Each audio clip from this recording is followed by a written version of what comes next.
The forging of a sea empire, Portugal's journey from European periphery to global crossroads. Portugal's story as an empire begins not with the splash of anchors in tropical bays or the unfurling of sails in the Indian Ocean, but in the dust, blood, and fervent piety of the Iberian frontier. Long before caravels set their Letian sails to catch the Atlantic winds, the very identity of this nascent kingdom was being forged in the long, slow furnace of the Reconquista.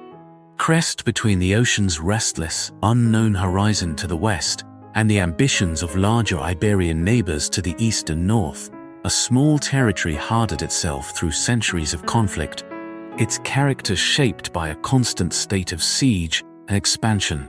Its geography, a narrow strip of Atlantic coastline, initially seemed a limitation, a dead end for European ambitions. Yet, through a unique and potent confluence of politics, faith, necessity, and a crusading mercantile ethos, this perceived weakness was transformed into a staggering strength. The ocean ceased to be a threatening border and became a wide, usable road, a space to be learned, mapped, and mastered. No fisherman gutting cod on a Lisbon quay in the 13th century could have imagined it, and neither could the noble tallying rents from inland vineyards, that the Tagus would one day send ships to India, that Atlantic islands would echo with the creak of sugar mills, that a distant shore called Brazil would become the pivot of the monarchy's very existence. Yet this transformation was not accidental. It was prepared by centuries of struggle and consolidation, by an attitude that uniquely combined crusading zeal with commercial curiosity, and by the stubborn, visionary will of rulers who recognized that Portugal's future lay not in the contested lands of the Meseta, but where the river met the sea. The crucible, birth of a kingdom on the edge of Christendom, 11th to 13th centuries. In the 11th and 12th centuries, Portugal was a precarious experiment on a violently contested map. To chord promises a second, the county of Portugal, anchoring itself around the river Douro and the burgeoning city of Porto, was a minor entity in the sprawling Lyonnese Castilian domain. Its strategic importance, however, was recognized when it was entrusted to Henry of Burgundy, a nobleman from a region famed for its feudal innovation and martial energy. His marriage to Teresa, illegitimate daughter of King Alfonso VI of Leon in Castile, bound this liminal territory to the complex politics of the wider Christian world. Their son, Afonso Enriquez, inherited a legacy of ambition and a territory ripe for independence.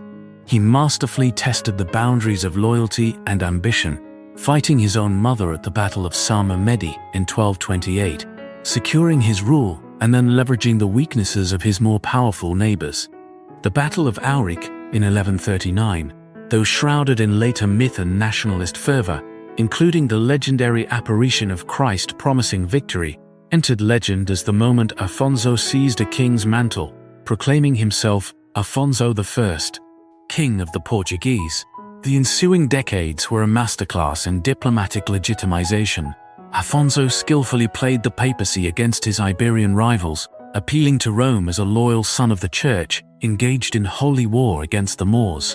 In 1179, Pope Alexander III formally recognized his title through the bull Manifestis Probatum, a crucial moral and legal victory. Recognition mattered. It gave a divine and international sanction to authority, an official seal on a fact achieved by sword, settlement, and shrewd politics. But sovereignty in the abstract was not enough. Portugal still had to be built, inch by hard-won inch.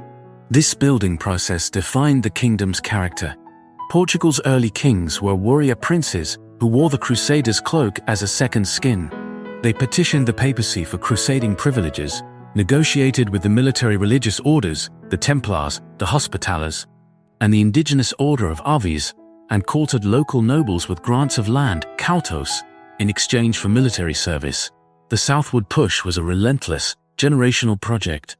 The capture of strategic strongholds was critical. Santarém, 1147, a key Moorish citadel, fell in a surprise night attack. Lisbon, 1147, a magnificent deep-water port, was taken the same year with the crucial aid of English, German, and Flemish crusaders on their way to the Holy Land. Evora and Beja followed, marking the slow, deliberate southward pressure like knots in a tightening rope. The social order that emerged was fluid and militarized, where commoners could earn status and land through military service, creating a broader base of investment in the kingdom's success than in more stratified feudal societies. Alongside the crusader came the settler, the monk, and the merchant. The monarchy actively encouraged repopulation, repovoamento, granting municipal charters, fores or fueros, to attract Christians from the north and from other parts of Europe. These charters, like the one for Guimarães, codified rights, responsibilities, and tax exemptions, creating a class of free men with a vested interest in the kingdom's defense and prosperity. Monastic houses, particularly the Cistercians, became engines of economic development. At Alcobaça, they introduced new agricultural techniques, organized vast estates, and advanced viticulture and irrigation, instilling a sense that the land could be, and must be, coaxed into greater productivity. They were agro-industrial pioneers, their granges functioning as the first large-scale, rationally managed enterprises in the kingdom. Simultaneously, a maritime mentality grew alongside the Crusader spirit, not replacing it, but supplementing it. Portugal's western coast was not a barrier, but an invitation.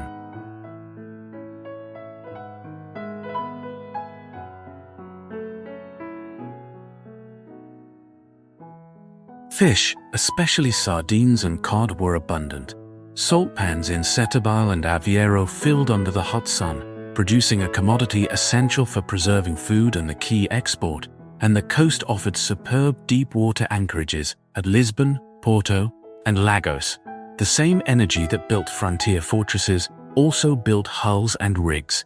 Shipbuilders in these ports experimented with designs, blending Mediterranean and Atlantic traditions, moving from the wide-hulled now to more agile designs. Fishermen, the true unsung heroes of early exploration, learned the patterns of the Atlantic swells, the migration of fish, and the signs of weather far from land. They were the first to push beyond the known. Driven by necessity and profit, their knowledge passed down orally through generations of seafaring families. By the mid-13th century, under King Afonso III, the conquest of the Algarve, finally secured in 1249 with the taking of Faro, fixed Portugal's continental borders in a way that medieval Europe rarely experienced. This territorial stability, achieved decades before neighboring Castile, is one of the quietly decisive facts in the country's history. With land frontiers largely settled, the monarchy could turn inward toward the harder work of administrative consolidation. Kings like Dinis I, 1279 to 1035, worked to centralize power, reigning in over mighty nobles, finessing relations with the church, and fostering trade. He established a permanent royal navy and encouraged afforestation to ensure timber for shipbuilding. Lisbon emerged as a cosmopolitan entrepot. Wool from the Alentejan plains, wines from the Douro hillsides, salt from Setúbal, and dried fish from coastal fleets all moved through the city. They were exchanged for imported Flemish cloth, Baltic timber, Genoese and Catalan luxuries, and the occasional spice that had trickled through countless Muslim and Italian hands. Customs duties, carefully collected at the Casa dos Contos, underwrote royal authority. Maritime expertise deepened exponentially. And that was only the times-fated diffs of the sails. The French origins were still warned. Pilots learned to read the stars with greater precision, using simple quadrant and astrolabe. The Portolan chart, detailing coastlines and ports, became a tool of the trade. The ocean was becoming a known quantity, a problem that practical men could solve. It had patterns, and patterns could be learned and exploited. MS8, Crisis and Consolidation, the birth of a national destiny.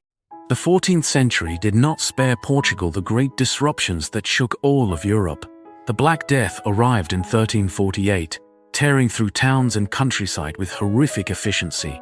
It left gaps in families, empty plots and churchyards, a severe labor shortage, and a profound sense that God's purposes were terrifyingly unfathomable. The economy convulsed. and social tensions flared, leading to peasant revolts and a questioning of the established feudal order. This demographic catastrophe was followed by a profound political crisis. When King Ferdinand I the Handsome died in 1383 without a male heir, the throne passed to his daughter, Beatrice, who was married to King John I of Castile. To many in Portugal, this meant annexation and the end of their hard-won independence. The country fractured. A powerful faction of nobles supported the Castilian claim, seeing advantage in a union with the larger kingdom.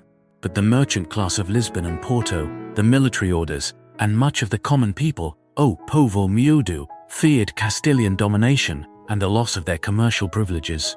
The result was the interregnum of 1383 to 1385, a period of civil war, urban revolts, and international intrigue.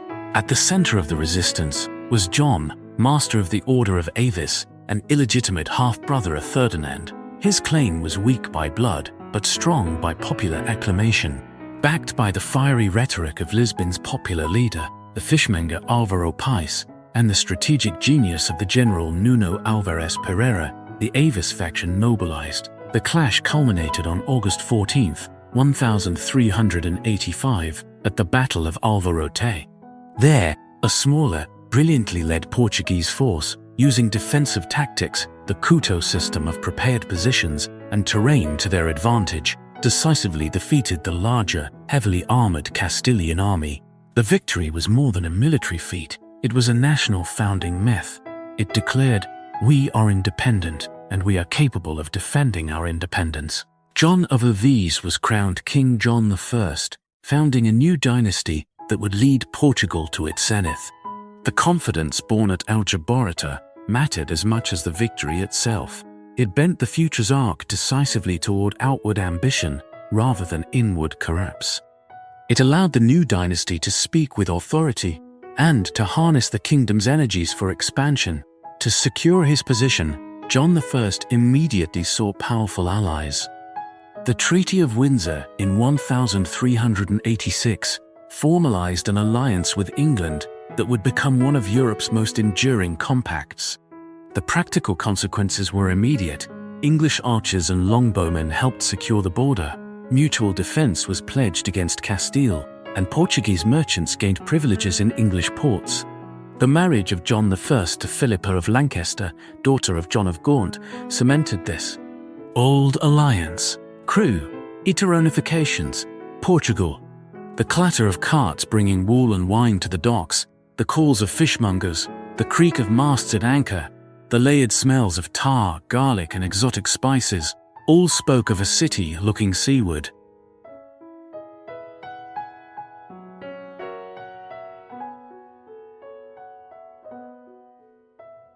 Not far beyond the bar of the Tagus lay the open Atlantic, a world whose coastlines were poorly known and whose winds were misunderstood, but which was now seen as Portugal's destiny. Number 3. Ceuta, the navigator and the oceanic turn, 15th century. If one moment crystallizes Portugal's pivot from a Reconquista kingdom to a maritime empire in waiting, it is the assault on Ceuta in 1415. The city, a wealthy Muslim-ruled port on the North African coast just across the Strait of Gibraltar, was a bold choice. The campaign, led by King John I and his sons, including the 21-year-old Infante Henrique, Prince Henry, was a massive logistical undertaking, a projection of power across water. The and had to the AA had, a classic with its honor to, where commercial curiosity about the sources of Saharan gold and trans-Saharan trade routes that terminated in ports like Ceuta. The city's formidable walls offered resistance, but the Portuguese took it by storm, hoisted their banners, and claimed a foothold on a new continent. The immediate commercial fantasies that Ceuta would be a gateway to African gold were partly disappointed. The hinterland trade routes shifted away from the captured city, and the garrison proved expensive to maintain, but the symbolic consequences were profound and lasting. The Reconquista had jumped the Strait of Gibraltar. The enemy was no longer only across a dry frontier, he was also across a water frontier. War, commerce, and faith were now maritime endeavors. For Prince Henry and his generation, Ceuta was a revelation. It opened their eyes to a world beyond Europe, to the possibilities of Africa, and to the potential of oceanic expansion. Prince Henry, later romanticized as the navigator, though he rarely sailed himself, established a base of operations at the promontory of Sagres and at nearby Lagos. While the idea of a formal centralized school of navigation is likely a later exaggeration, there was undoubtedly a concentration of talent, curiosity, and royal patronage around the Infante. He attracted the best minds of the age, Jewish cartographers like Jehuda Kresketz, who brought knowledge from major map-making schools, Arab geographers and translators, Italian sailors and merchants from Genoa and Venice, and Portuguese pilots hardened by years of Atlantic fishing. This was less a school and more a court of inquiry, a clearinghouse for geographic and navigational knowledge. The technological and nautical advances made here were incremental, but revolutionary in their cumulative effect. The caravella, was the key. A small, lightweight, and highly maneuverable ship, with a shallow draft for coastal exploration, and, most importantly, a combination of square sails for running before the wind, and Latin, triangular sails for tacking into it. The caravel was the perfect vehicle for exploration. Pilots refined the use of navigational instruments like the astrolabe and quadrant to determine latitude by measuring the height of the sun or pole star above the horizon. They began systematically recording their observations in rotieros, detailed sailing directions that described coasts, landmarks, depths, and currents. They learned to work with, rather than against, the ocean systems, the Canary Current and the North Atlantic Gyre, the pattern of trade winds and westerlies. This was the true secret of Portuguese success. Not a single invention, but a systematic, state-sponsored process of data collection and application. These were small, cautious steps at first, each voyage building on the last. Gilles Aeneas, sailing for Henry, finally rounded the dreaded Cape Bojador in 1434, a point shrouded in legend as the Sea of Darkness beyond which no ship returned. His breakthrough was psychological as much as geographical. It proved that the ocean south of the Sahara was navigable. Each subsequent Cape Branco, Verde, the Palms was passed. By the 1440s, Portuguese ships were returning with tangible rewards: Malagueta pepper, grains of paradise, ivory, and, ominously, human captives.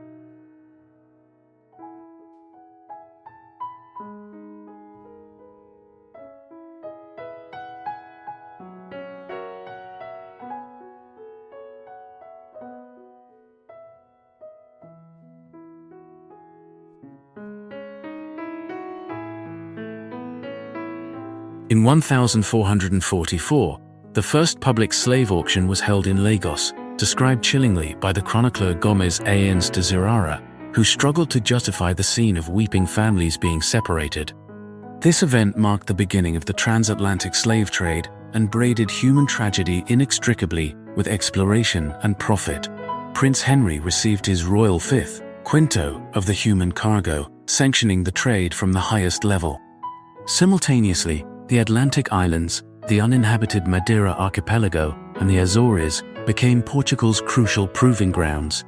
They were not merely way stations, but laboratories for a new kind of empire. The crown granted captaincies, capitanias, to noble proprietors who organized settlement. In Madeira, the clearing of dense forests, some say by fire, which allegedly burned for 7 years, made way for a booming economy. First wheat, then sugarcane was planted. Sugar was the oil of the pre-modern world, a precious commodity in high demand in Europe. Water was channeled through levadas, aqueducts, to power mills, whose wooden gears and iron fittings turned water and gravity into industrial power. Sugar, however, was a brutally labor-intensive crop. The demand for workers far exceeded what the small settler communities could provide. The solution was found across the water. Enslaved Africans, purchased on the coast of Senegambia and the Gulf of Guinea, were shipped to toil on the Madeiran plantations.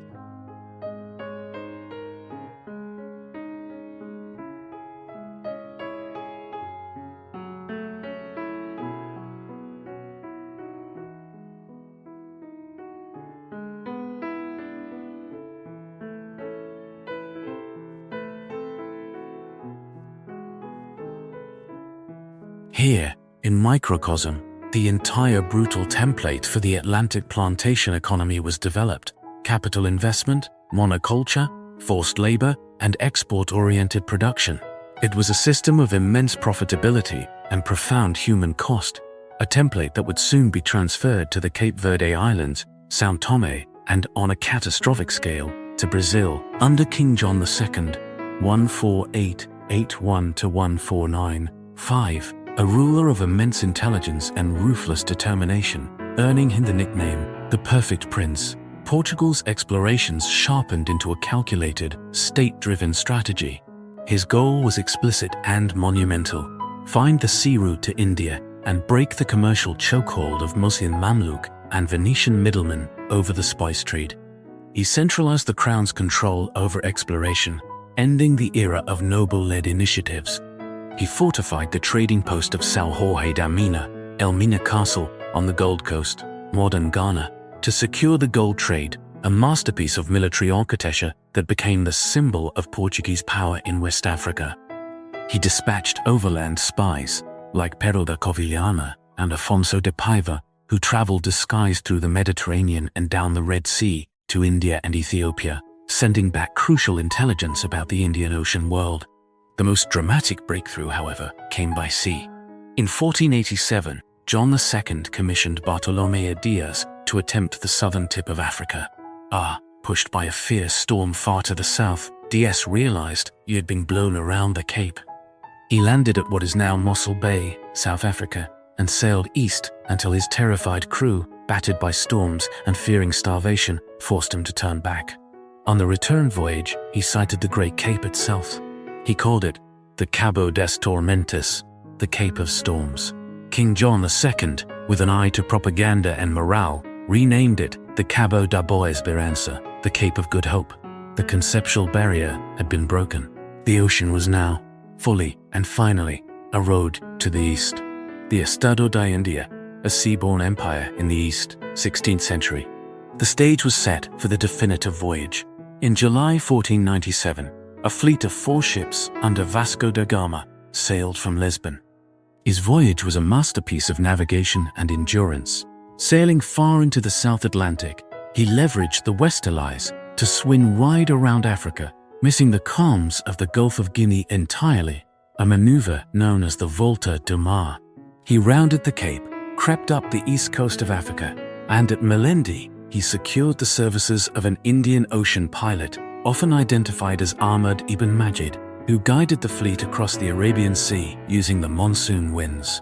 On May 20th, 1998, they anchored off the great spice port of Calicut, Kozhikode, on the Malabar coast of India.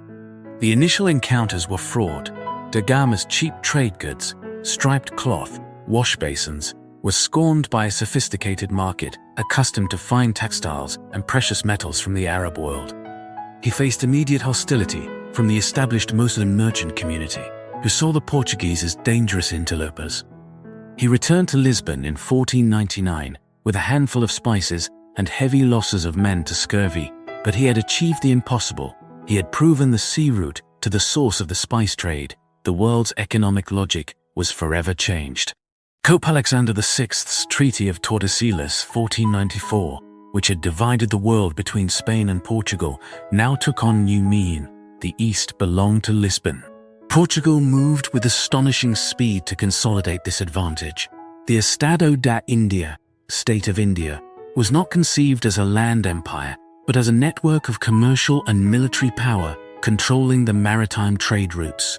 This required overwhelming force at sea.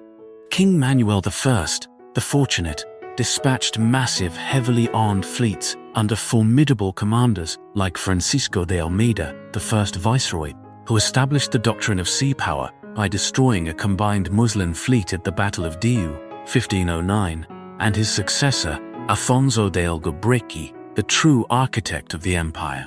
Albuquerque was a strategic genius. He understood that to control the trade of spices, Portugal needed to dominate key choke points, not vast territories. In a breathtaking decade of conquest, he seized Goa, 1510.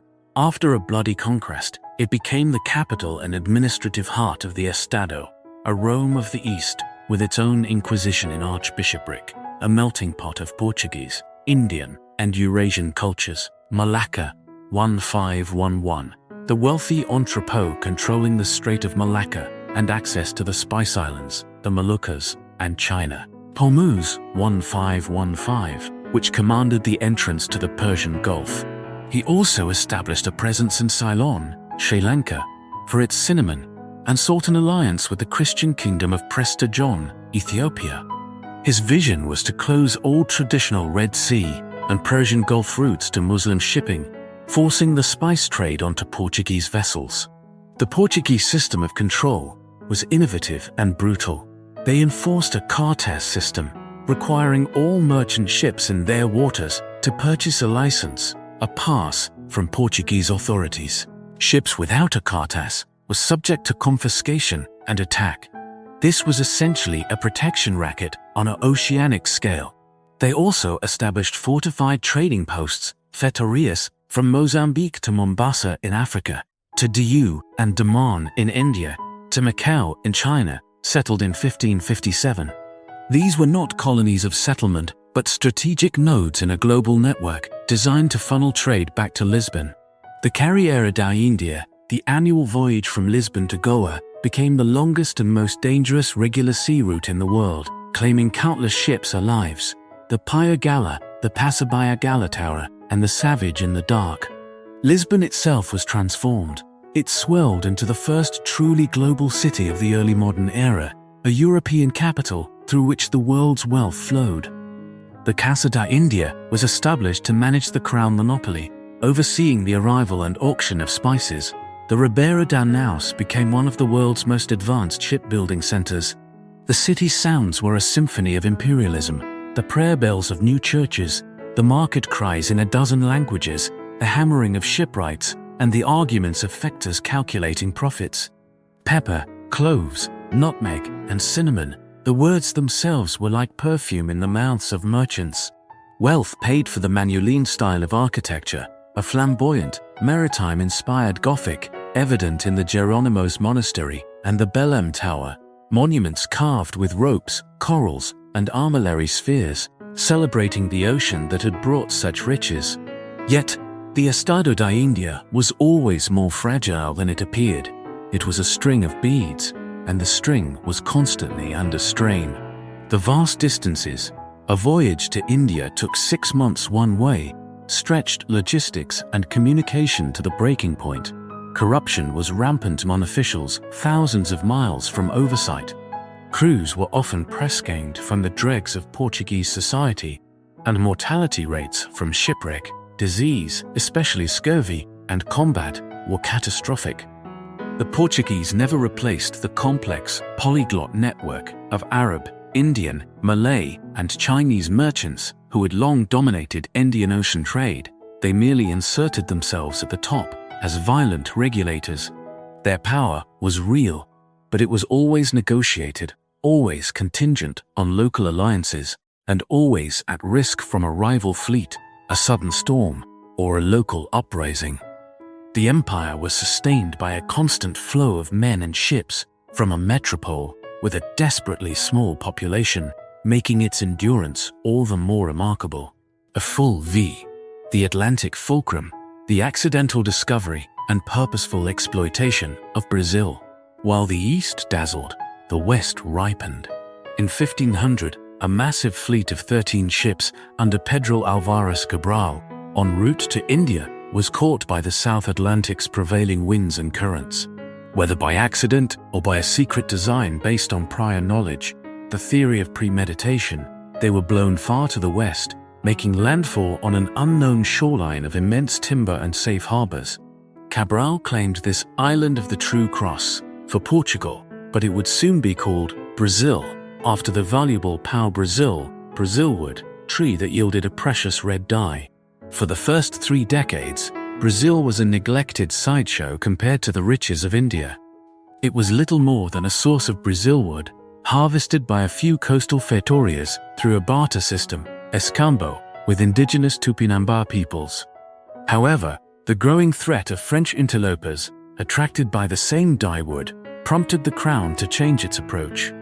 In the 1530s, King John III divided the coast into 15 hereditary captaincies, capitanias hereditarias, granting vast tracts of land to donatary captains who bore the cost of colonization in exchange for sweeping judicial and economic powers. The system had mixed success. Only Pernambuco and São Vicente thrived, but it established a permanent foothold and a model of private enterprise that would define Brazilian landholding.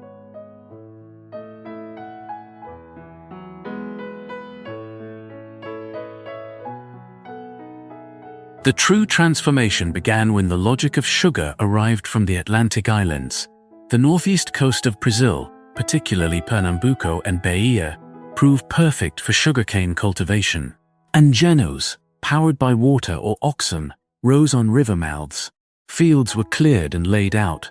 This was the Madeiran model, but on a continental scale. The demand for labor was insatiable. The enslavement of indigenous peoples was attempted, but European diseases decimated the native population, and their knowledge of the land made escape easier. Jesuit missionaries also increasingly opposed the enslavement of Indians, advocating for their protection as potential converts. The solution, already tested in São Tomé, was the large-scale importation of enslaved labor from Africa. Thus began the central, tragic engine of the Portuguese Atlantic Empire. The slave ship, packed with human anguish, became the linchpin of profit. The human cost is almost beyond narration. The Middle Passage was a horror of mortality, disease, and dehumanization. Upon enslaved Inglanda, Can, the was. Families were torn apart. Bodies were branded. Languages and identities were systematically crushed under the weight of brutal violence. Yet, through this unspeakable violence, a new, complex Brazilian society was forged. Amerindian, African, and European influences layered into something new. In music, the precursor to samba. In religion, syncretic cults like candomblé that preserved African deities under the guise of Catholic saints. In cuisine, feijoada, a dish born from slave kitchen scraps, and in the very language, which absorbed countless words from Tupi and African languages. Sugar fortunes built magnificent mansions and Baroque churches in Salvador and Recife. The customs revenues from sugar padded the royal treasury in Lisbon. By the late 16th century, Brazil's economic importance was rivaling that of the Indian-Ocean trade. The Atlantic had become, no less than the East, Portugal's domain, different in structure, but equal in consequence. Iberian Union and the Dutch Challenge, Empire under Siege, 1580 to 1668. With global success came profound vulnerabilities. Monopolies attract rivals, and a far-flung empire requires a constant flow of capital and men to defend its claims.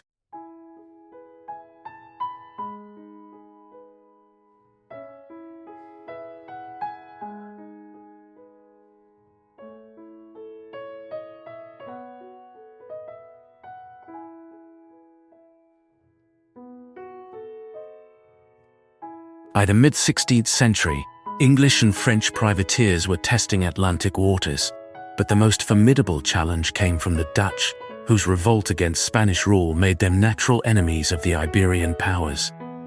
Portugal's downfall was triggered by a catastrophic act of crusading folly. In 1578, the young King Sebastian, fanatically devout and obsessed with a romantic chivalric ideal, launched a massive crusade against Morocco. At the Battle of Alcaçaqueba, Battle of the Three Kings, the Portuguese army was annihilated. Sebastian was killed, his body never recovered.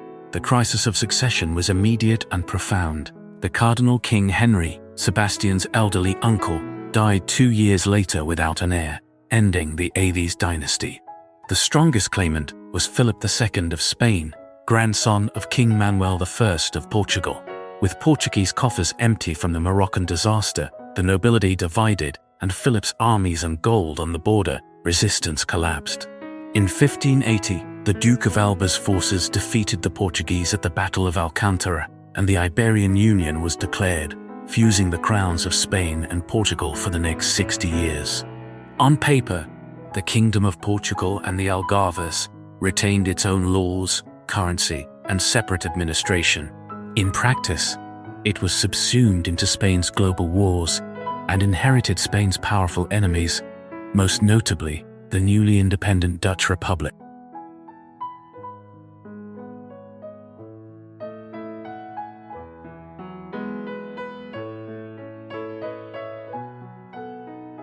For the Dutch, locked in an 80-year struggle for independence from Spain, the 80 Years' War, the Union was a gift.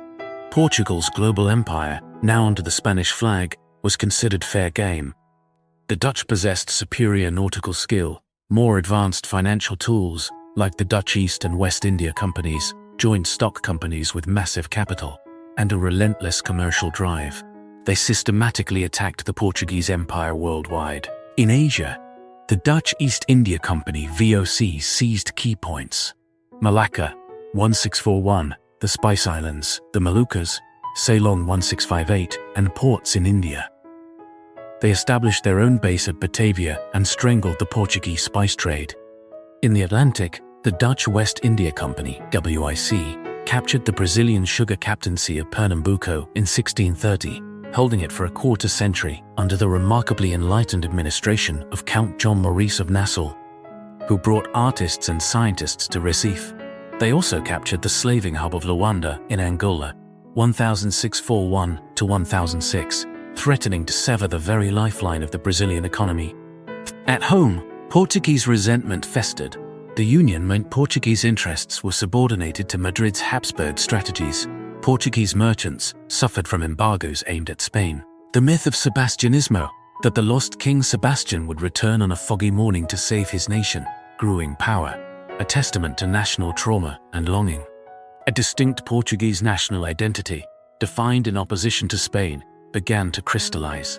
The breaking point came in 1640, with Spain militarily overstretched by the 30 Years' War and a revolt in Catalonia.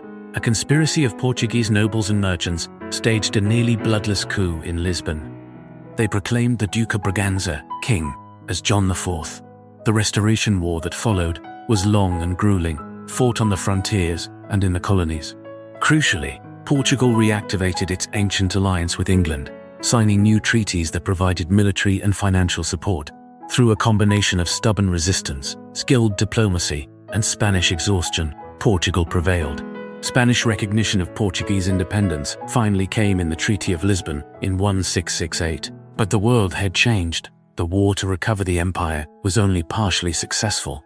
The Dutch were expelled from Brazil in 1654, an event known as the Insurreição Pernambucana, and from Angola in 1648, largely due to the efforts of local Portuguese. The state of healing is rediscovered by Portuguese, and the Dutches of the same body of wife expanses. One book is due to the other. Brazil was now the undisputed center of gravity. Its sugar and, soon, its gold, destined to dictate Portugal's fortunes for the next century. Gold, diamonds, and the weight of dependency. 18th century. The post-Restoration period solidified Brazil's central role. The discovery of alluvial gold in the interior region of Minas Gerais in the 169s, followed by diamonds in the 172s, triggered a transformative rush that dwarfed all previous colonial enterprises. The gold rush of the 18th century was one of the largest the world had ever seen. A massive internal migration began. Poor settlers from Portugal, planters from the coast abandoning their sugar mills, and vast numbers of enslaved Africans who bore the brutal brunt of the mining work in dangerous open pits and riverbeds. The demographic and economic center of Brazil shifted south from the sugar northeast. The wealth that flowed to Lisbon was staggering. Officially, over 800 tons of gold and millions of carats of diamonds made the crossing, funding the absolutist monarchy of King John V, 1706 to 1750, who styled himself as a new Solomon. Lisbon was rebuilt in magnificent Baroque splendor, the grandiose palace convent of Mafra, the Águas Livres aqueduct, and lavish libraries filled with books bought with Brazilian gold. But this windfall had a dark side, creating a classic resource. It fostered a rentier economy in Portugal, stifling local industry and agriculture. Why manufacture textiles or grow wheat when everything could be bought with Brazilian gold. The economy became dependent on a single, finite source of wealth. The Methuen Treaty, 1703, with England, exemplified and exacerbated this dependency. It granted Portuguese wines, particularly port, favorable access to English markets, in exchange for allowing English woolens to dominate the Portuguese market, effectively de-industrializing Portugal and making it an economic satellite of Britain. The gold that arrived in Lisbon quickly flowed out to pay for manufactured goods, much of it ending up in London, financing Britain's own industrial revolution. The gold also intensified the slave trade to horrific levels, making Angola a literal factory for human labor. The population of Angola was systematically drained to feed the insatiable demand of the mines. In Brazil itself, the mining region became a cauldron of social tension and new cultural forms. Epic fights erupted between original Paulista bandeirantes and newly arrived emboabas. The most significant political event was the Inconfidencia Miniere of 1789, a failed separatist conspiracy inspired by the American and French Enlightenment. Though brutally suppressed, its leader, Tiradentes, was executed and dismembered. It signaled that the colony was developing a consciousness distinct from the metropole. Then, on November 1, 1755, disaster struck. A massive earthquake, estimated at 8.5 to 9.0 magnitude, followed by a tsunami and a devastating fire, completely destroyed Lisbon. Tens of thousands died in one of the deadliest earthquakes in history. Europe was horrified. Philosophers like Voltaire used the event in Candide to question divine benevolence and optimistic philosophy. In Portugal, the catastrophe brought to power the formidable Sebastião José de Carvalho e Melo, the Marquis of Pombal, the chief minister to King Joseph I. Pombal was a despotic, enlightened reformer. His energetic response, organizing relief, crushing opposition, he famously executed powerful Tavora family members for an alleged plot, and rebuilding Lisbon's downtown in a rational, earthquake-resistant grid, the Baixa Pombalina, made him the dominant figure of the age. He used the crisis to push through sweeping reforms. He expelled the powerful and wealthy Jesuits in 1759, curtailed the nobility's power, modernized the University of Coimbra, promoted Brazilian companies to break the British commercial dominance, and tightened royal control over the Brazilian economy through new administrative structures. Pombaline reform was a top-down revolution designed to strengthen the absolutist state, but it could not ultimately reverse Portugal's deep-seated economic dependency. When Pombal fell from power after the king's death in 1777, many of his reforms were rolled back, and Portugal remained trapped in its economic subordination to Britain.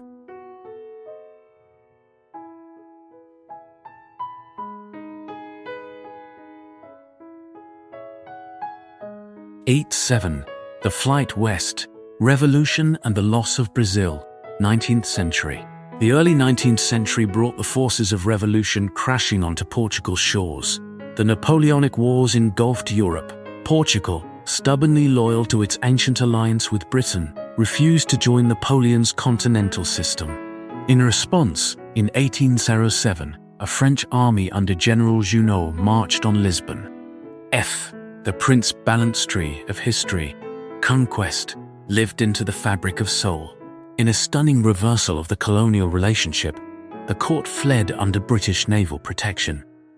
Over 10,000 nobles, officials, and their families boarded ships, taking the state treasury and the royal archives with them.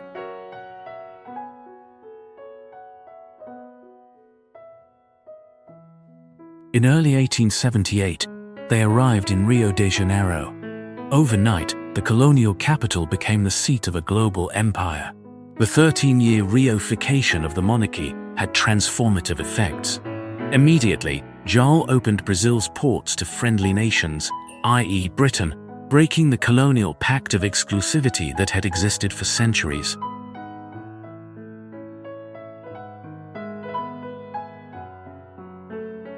He established a royal library, a printing press, medical schools, a military academy, and a bank. In 1815, He elevated Brazil to the status of a united kingdom with Portugal, formally ending its colonial status. Rio, complete of its two, Cosmo of Rio, later had a Brazil. When the liberal revolution of 1820 in Porto demanded the king's return and the establishment of a constitutional monarchy, João VI returned to a changed and liberal-leaning Portugal in 1821, leaving his son, Pedro, as regent of Brazil. The Portuguese Cortes, dominated by mercantilist interests and nostalgic for the old colonial order, foolishly attempted to return Brazil to its former colonial status, revoking its political autonomy and ordering Pedro to return. Their actions provoked universal outrage among Brazilian elites of all stripes. Pedped, find but think they're interested around this neighborhood center. Conference is great and you must about. On the to was not, the by one you. It is on the heart of kindness, others and others. In the over choose the own, and you'll find to act forward.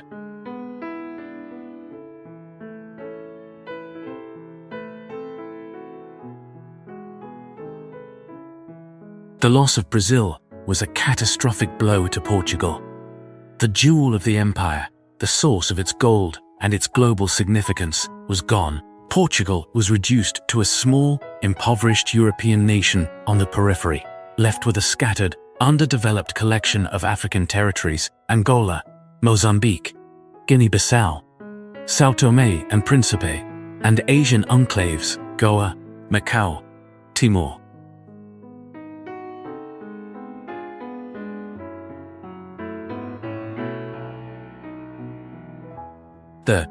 The seasons of the economy stagnated. The African colonies were largely ignored, serving as places of exile for convicts and a few failed commercial ventures. It was only during the scramble for Africa in the late 19th century that Portugal's imperial ambitions were rekindled, fueled by a desperate nationalism and the doctrine of patria, fatherland.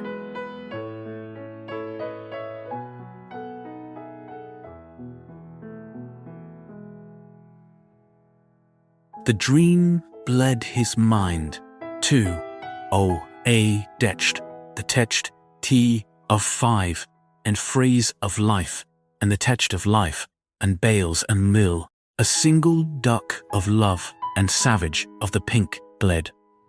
The national humiliation was profound, contributing to the downfall of the monarchy and the establishment of the chaotic and unstable Portuguese Republic in 1910.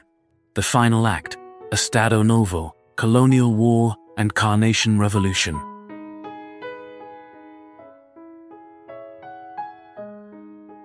The 120.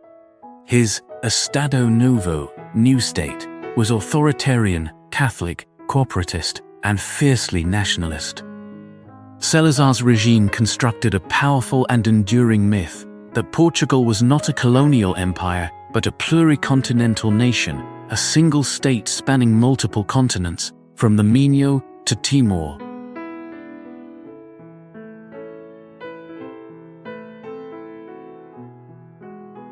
Angola and Mozambique were not colonies but overseas provinces. This fiction, enshrined in law and propaganda, was used to justify resisting the wave of decolonization that swept the globe after World War II.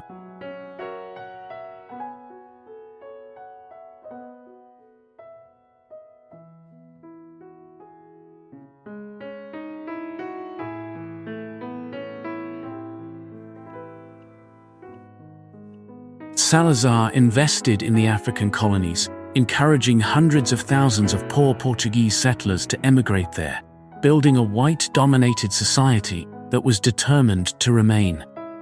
He initiated infrastructure projects and promoted an ideology of Lusotropicalism based on the flawed theories of Gilberto Freyre, which argued that the Portuguese were uniquely non-racist and benevolent colonizers, destined to create harmonious multiracial societies in the tropics.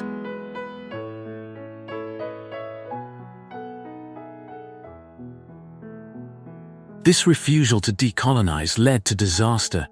In 1961, Independence movements launched armed struggles in Angola, the MPLA, FNLA, and UNITA. In Guinea-Bissau, the PAIGC, led by the brilliant Amilcar Cabral, and in Mozambique, FLIMO. Port led the colonial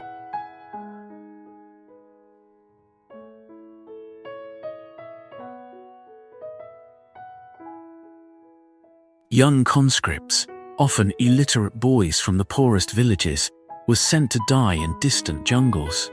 The regime became internationally isolated and morally bankrupt, condemned by the UN and most of the world.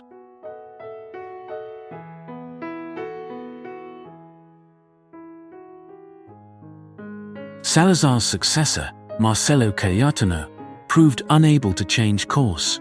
The wars dragged on, becoming increasingly unwinnable. On April 25, 1974, a bloodless military coup, led by left-leaning junior officers, the Carnation Revolution, overthrew the dictatorship. One of its first acts was to end the wars. Decolonization was swift and, in the case of Angola, chaotic. Guinea-Bissau, Mozambique, Cape Verde, São Tomé and Príncipe, and Angola gained independence in 1974 to 1975. The process plunged Angola and Mozambique into devastating civil wars that became proxy conflicts of the Cold War. Over 500,000 retornados, Portuguese settlers, fled Africa, often with only what they could carry, creating a refugee crisis in Portugal that it handled with remarkable, if difficult, integration.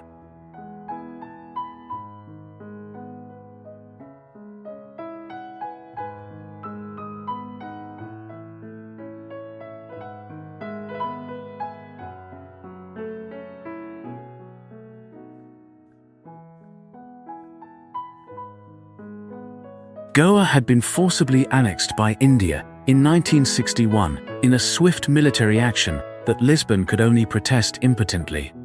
Macau, the last remnant, remained under Portuguese administration until its peaceful handover to China in 1999. With that ceremony, the Portuguese Empire, which had begun with the capture of Ceará in 1415, formally ended after nearly 6 centuries. Echoes of the Sea, the Lusophone legacy. To trace Portugal's empire is to follow a story of breathtaking audacity and tragic overreach, of monumental triumph and profound human tragedy. It was the first and last of the great European seaborne empires. Its rise was made possible by geography, ambition, and timing, its decline by overextension, economic dependency, and the irresistible tides of global change and national self-determination. Yet its imprint on the modern world is deep and enduring. The Portuguese language is spoken by over 250 million people across 4 continents, the nucleus of the Comunidade dos Países de Língua Portuguesa, Community of Portuguese Language Countries, CPLP.